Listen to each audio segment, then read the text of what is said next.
SSRS SQL Server Reporting Services. In this video, we will go through the available options to develop or design SQL Server reports. So let's see what options do we have. There are a number of options to develop reports, or say to develop SSRS reports. The people who have a development background, they can use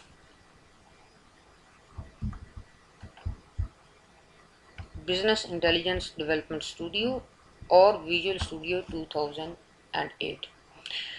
Business Intelligence Development Studio comes with the installation of SQL Server 2005 or 8 or the latest version, which they call R2. It is similar to the Visual Studio that we use for our normal development. Has the same interface, same layout, and the only thing is it has the project templates which are related to SQL Server development only. For example, there are project templates to develop reports, project templates to develop integration services related stuff or analysis services related stuff. But if we have the same project templates in our normal Visual Studio, we can do the same. So it's the same option. If somebody doesn't want the full Visual Studio to install just for database projects, so he can install Business Intelligence Development Studio and will get only those templates to work on. Fine. But if somebody doesn't have a development background, it is not good for him to install these kind of heavy tools like Visual Studio or Business Intelligence Development Studio to develop just simple reports, maybe some sort of ad hoc reports. It would be good to give him a tool which is very lightweight and which has a more user-friendly interface, for example, Office-like interface. So what Microsoft did, they developed an application, they call it Report Builder.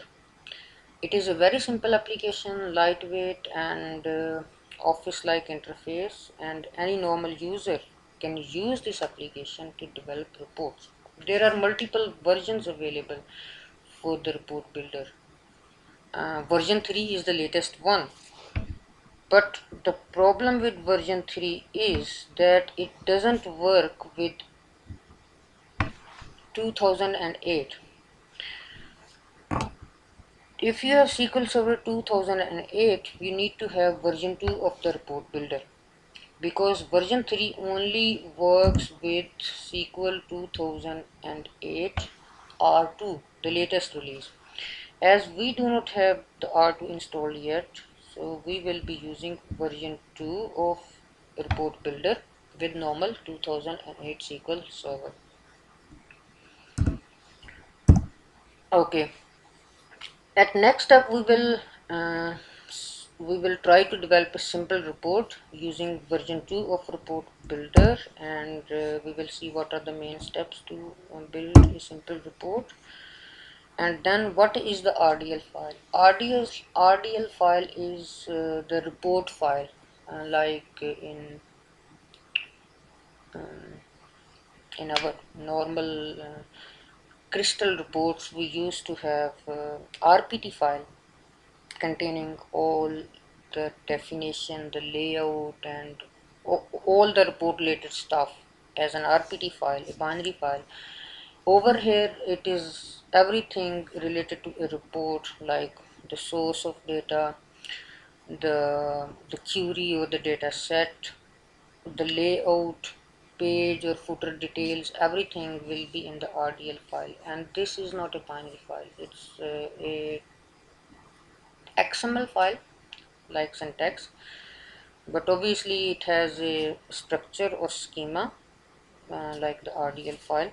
We will open the file and see what we have in this one. And once we have gone through the simple steps, then we will see how can we enhance our report and add some more advanced features. that can make that simple report more interactive report to the user.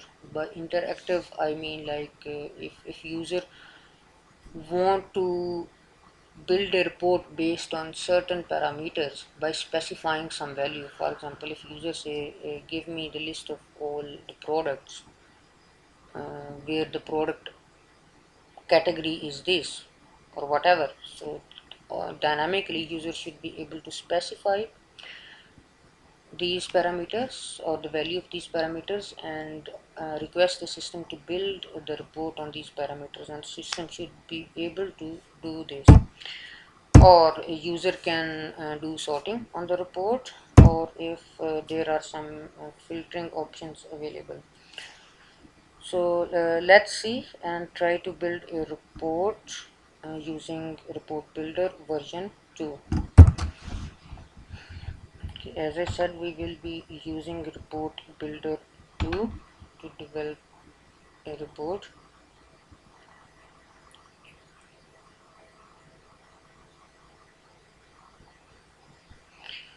Okay, so this is the report builder 2 application. As you can see, it's office like interface. From the view tab we can turn on and off different views. We can turn off the ruler, then property tab, then grouping tab we will see later when we will add some grouping options into our reports. Then report data is this pane. uh, this is where we will specify the report data source, data sets, parameters or image related resources. So I will turn off the grouping and properties in the beginning, and when we say new report we get a report template like this. I will just remove this wizard icon.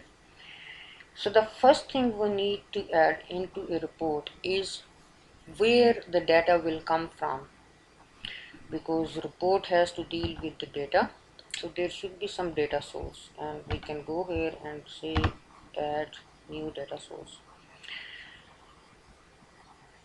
Okay, so what it did, when I say add new data source, it tried to connect to SQL Server reporting server, actually not the database server, the SQL Server reporting service. SQL Server reporting server is where all the reports or the resources related to the reports are stored. We can also store our data sources on the SQL Server. For example, if we have one database,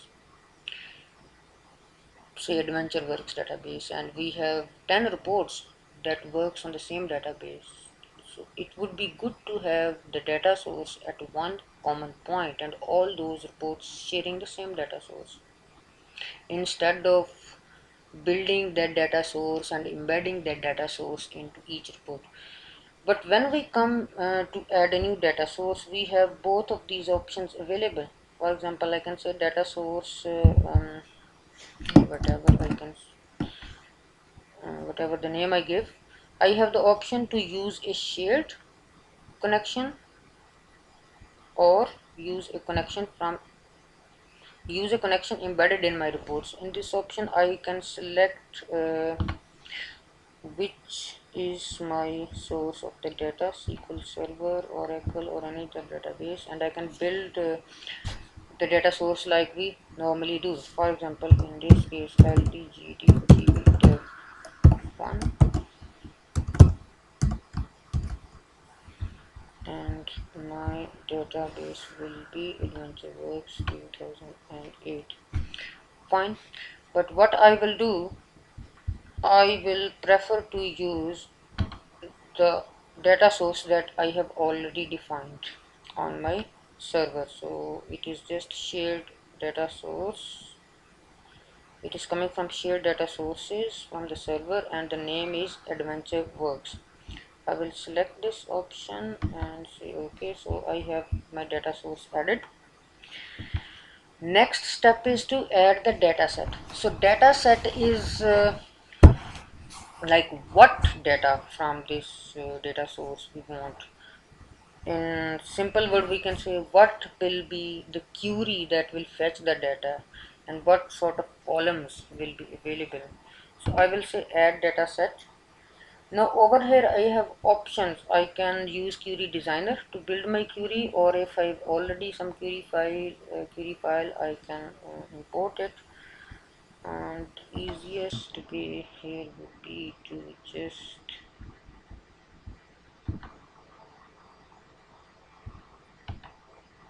yes, I want to use this query.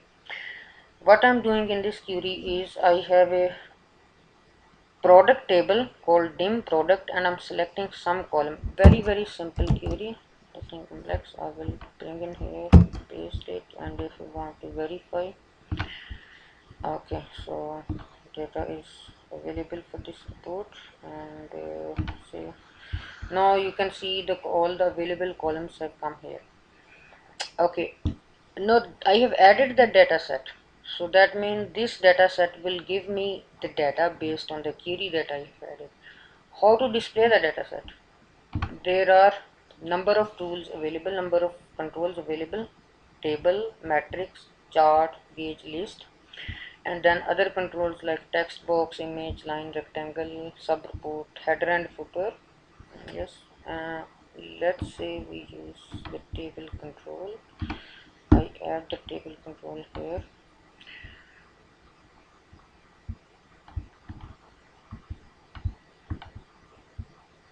Okay, let's add some more columns.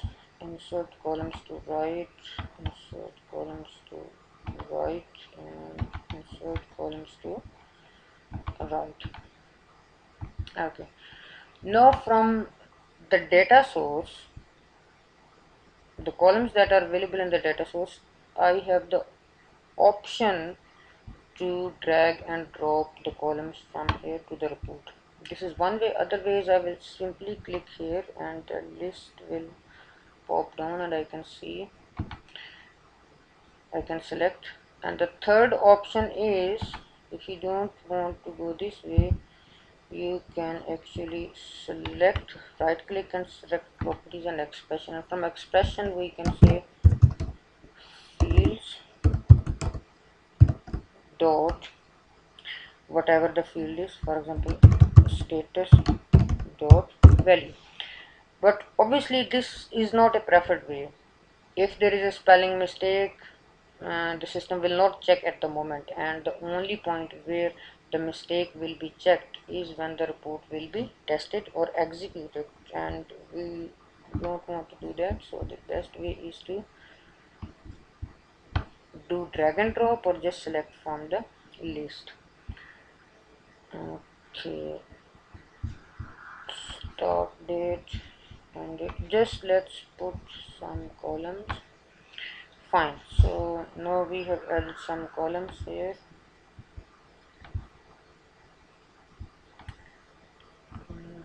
Let's do a little bit of formatting.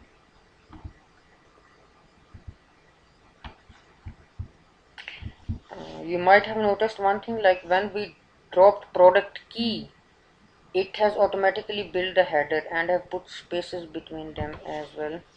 A little bit of formatting over here. Now if we go to view and say properties tab, so properties tab is here, and we can use this property tabs to do different stuff, formatting related stuff. We can select the font, change the font that we like, and because we are dealing with header now, so I will go here and say underline, and also font weight I will make it bold.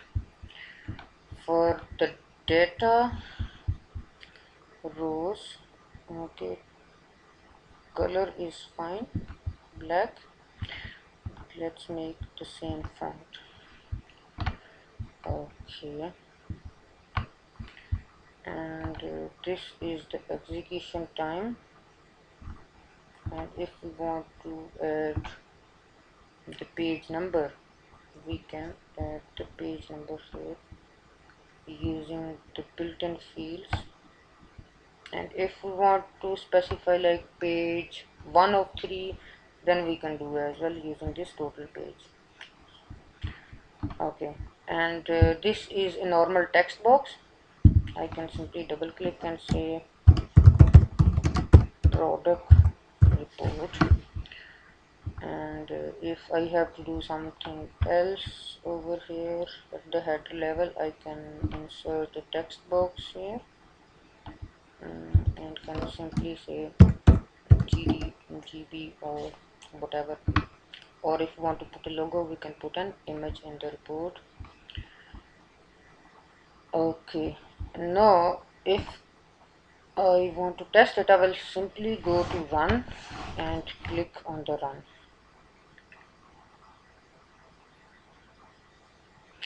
Okay, fine. So we have something, product key and all the relevant data. Now let's go to the design again and let's check what we have specified in the.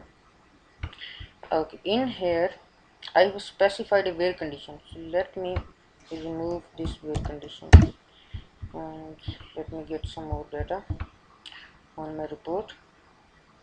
Okay, now we have more than one page is available, and we can go from here to next pages, last on. Okay, so this is a simple report. Just specify a query and do some designing by using a table, and that's it.